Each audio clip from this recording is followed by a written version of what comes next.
सभी का स्वागत करता हूँ कृपया डोनेशन पे। आज हम लोग डिस्कस करेंगे exercise 6.1 question number 1। Exercise 6.1 question number 1, ठीक है, जिसमें कि आपको वैल्यूज़ निकालनी है, ठीक है। और इस क्वेश्चन से हमें समझ में आएगा कि किस तरीके से हम थ्योरम 6.1 इसमें यूज़ करेंगे। तो 6.1 वीडियो अपलोडेड है ऑलरेडी चैनल पे, आप उसको भी देख सकते हैं अगर आपने उस थ्योरम को नहीं किया अभी तक। अब हम यहाँ पर देखेंगे इन फिगर में line A B and C D, line A B and C D are intersect at O point, ये वाला पॉइंट ओ है।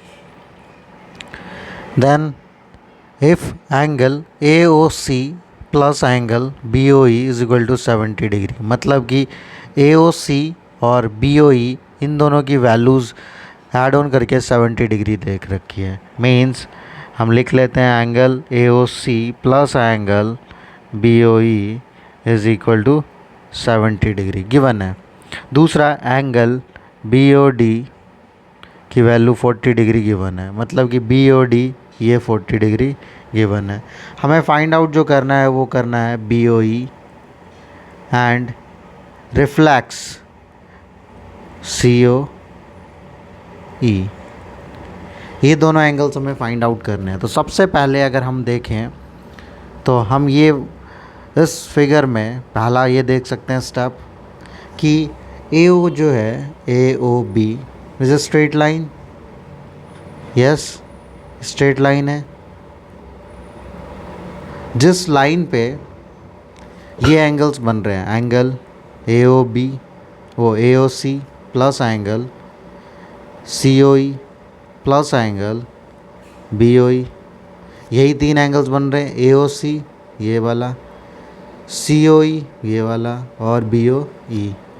और इन तीनों का सम 180 ले सकते हैं अगर A O B straight line है तो और हम यहाँ लिख सकते हैं all angles, sum of all angles, sum of all angles on a line is 180 degree.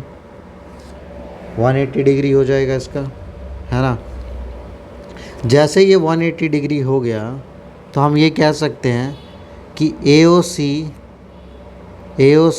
Plus angle B O E, मतलब कि A O C plus angle B O E plus angle C O E is equal to 180 degree.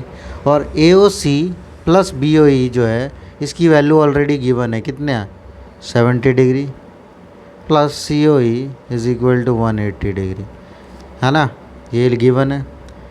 अब यहाँ पर से सी O ई निकल जाएगा, सी O ई कितना हो जाएगा 180 माइनस 70 डिग्री, मतलब कि सी ओ ई 110 डिग्री।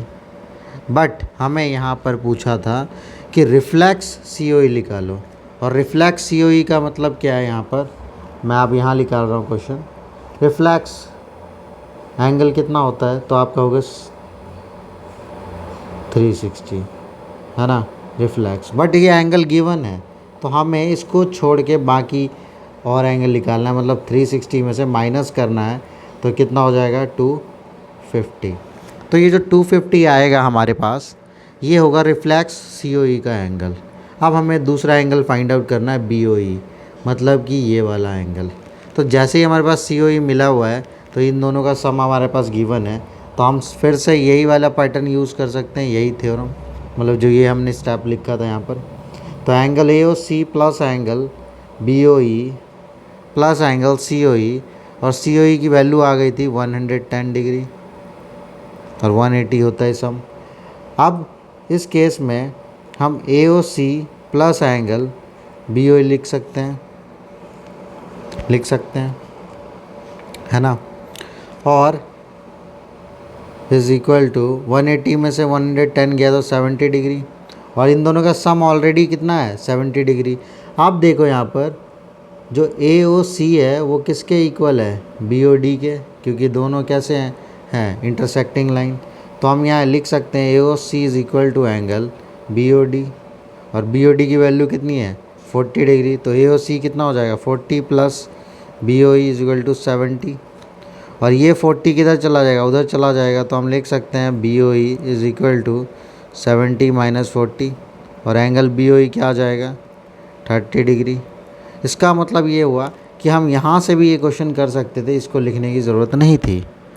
और यहाँ पर ए O C plus B O ई 70 डिग्री था, तो हम उसमें बी ओ ई की वैल्यू निकाल सकते हैं, क्योंकि वर्टिकली अपोजिट एंगल के थ्रू क्या था ये, है ना। तो इसलिए हमने वर्टिकल अपोजिट एंगल का यहाँ पर यूज़ किया है।